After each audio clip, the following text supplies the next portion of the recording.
running more material. So we got more organics coming through. Exactly right. Nope, they're doing their job, bud. Yeah, good job, Fredo. We did okay. We did all right. Levi's gold mine was sinking fast.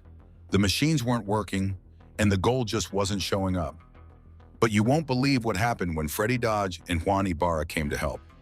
One strategy changed everything, and production exploded 50 times higher. A dream about to die. Deep in the mountains, a young miner named Levi and his partner Corey were in big trouble. They had poured all their money and hope into a small hard rock mine. They dreamed of striking it rich, but their dream was turning into a nightmare. They were working super hard every single day, but finding almost no gold.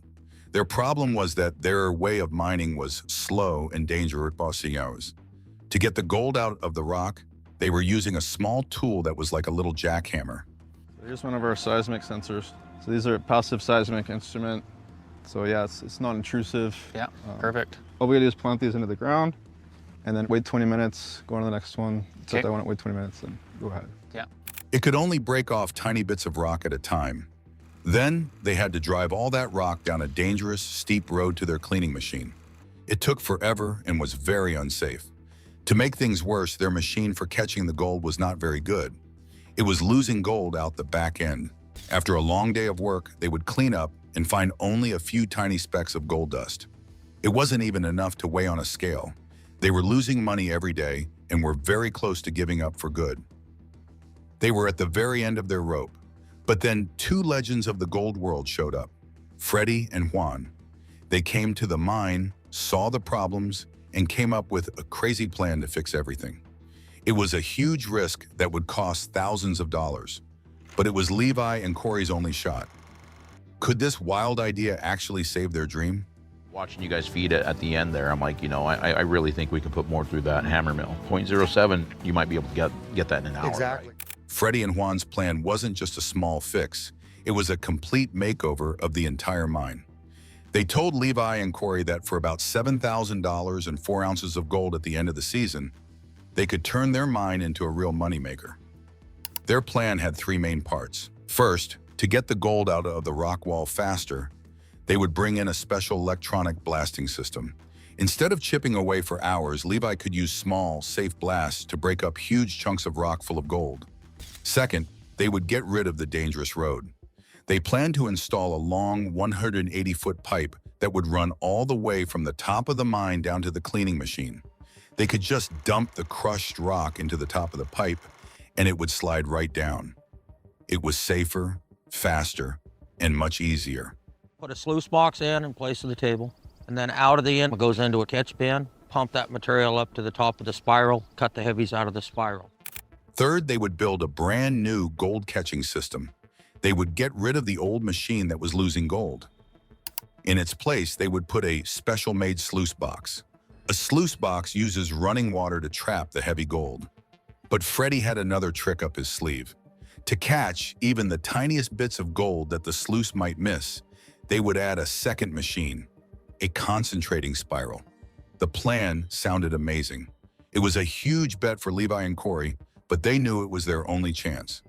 They agreed to the deal, but to make it all work, the rescue team needed to find the right gear. Juan went on a hunt for that special spiral machine, a piece of equipment that was 80 years old. Finding it was one thing, but making the old machine work again would be a whole different battle. Juan found what he was looking for in Washington State. It was an old concentrating spiral from the 1940s. These machines were like magic in their day. They used gravity and swirling water to separate heavy gold from the lighter sand and rocks. The machine was made of heavy cast iron and was a real piece of history. Juan knew that if they could get it working, it would be the key to catching all of Levi's gold. He bought the old spiral and hauled it back to the workshop.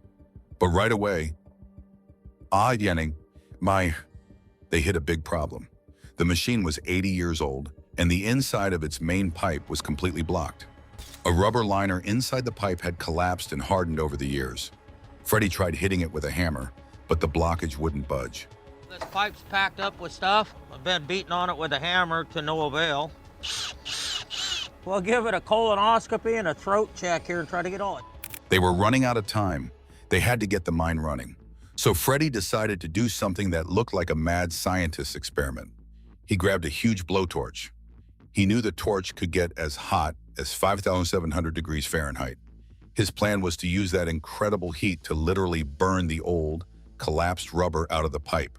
It was a risky move, but it worked. Flames shot out of the pipe as the old rubber melted and burned away. After the fire and smoke cleared, the pipe was finally open. They had brought the 80-year-old monster back to life. The machine was fixed. The new system was built. Everything was finally in place at Levi's mine. Now came the moment of truth. They were about to turn everything on for the first time. Would this be a game-changing success, or would it all be a spectacular, expensive failure? The 50 times payday. The big moment had come. The crew turned on the new system. The crushed rock started flowing perfectly down the new pipe. It fed right into their new gold-catching machine, and water started rushing through the sluice box. Everything was running smoothly. The real test was to see if they were still losing any gold. Freddy took a gold pan and went to the very end of the system to check what was coming out. He scooped up some of the leftover sand and started panning it.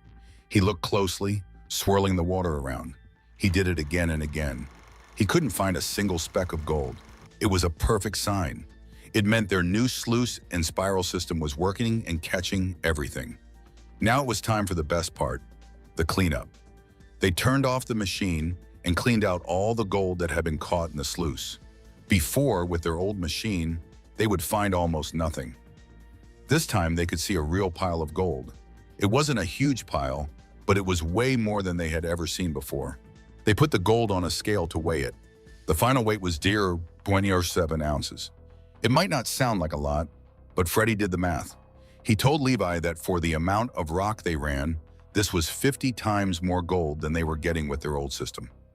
50 times. He told them that with this new setup, they could easily reach their goal of finding 3 ounces of gold every week. Levi and Corey were so happy they could hardly speak.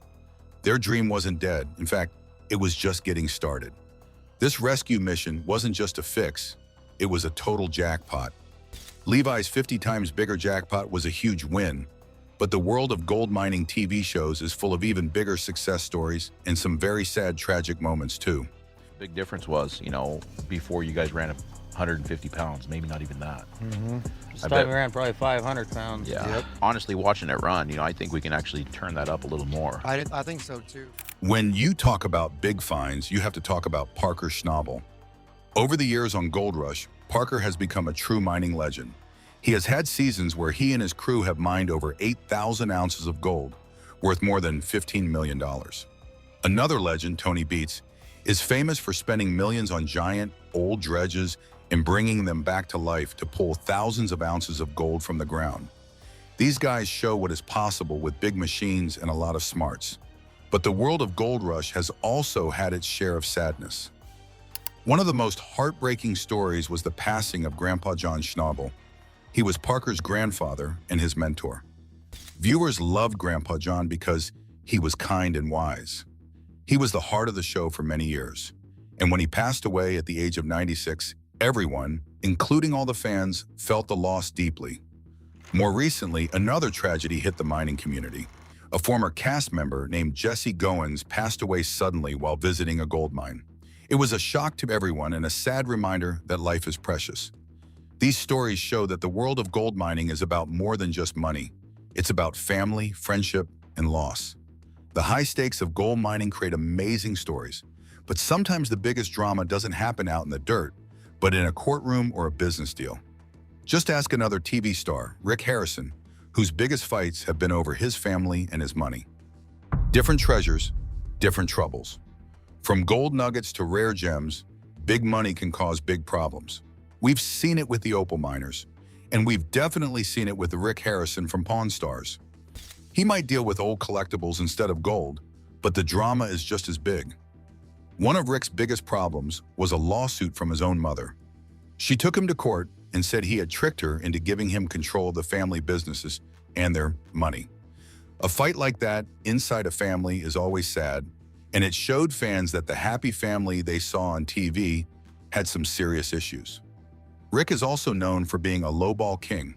He is famous for offering people way less money than their items are actually worth. It's how he does business, but it has made a lot of people see him as a tough and sometimes unfair guy. Everyone tells me you can't get a pawn license. They're like $1 million. I mean, I heard stories from anywhere $500,000 to $1 million. You got to wait for someone to die and get it from them. I'm like, well, that's bullshit. That's wrong. The world of treasure hunting has many forms. In Australia, on the show Outback Opal Hunters, miners look for crystal opals. These gems can be worth even more than gold. We've seen crews like Cole's crew find pockets of crystal opal worth over $80,000. And in history, some crystal opals have been found that are worth over $1 million, like the famous Virgin Rainbow. Whether it's a pile of gold, a $1 million opal, or a rare comic book in Rick Harrison's shop, the game is always about taking a risk to get a reward. But the biggest reward for Levi and Corey wasn't just the gold they found. The new machines and the clever plan from Freddy and Juan totally changed Levi and Corey's mind. That 50 times increase in gold meant that they could finally make a good living from their claim. It meant their dream was saved. But the real jackpot wasn't just the money, it was hope. Before Freddy and Juan arrived, the young miners were beaten down and ready to quit. They felt like failures. The rescue mission did more than just fix their machines. It fixed their spirits. It showed them that with some smart thinking, hard work, and a little help from good people, you can turn a disaster into a huge success. Freddy and Juan saved the day. But what happens to the miners who don't get a visit from TV legends? Is the system fair or just good television? Like a comment and subscribe.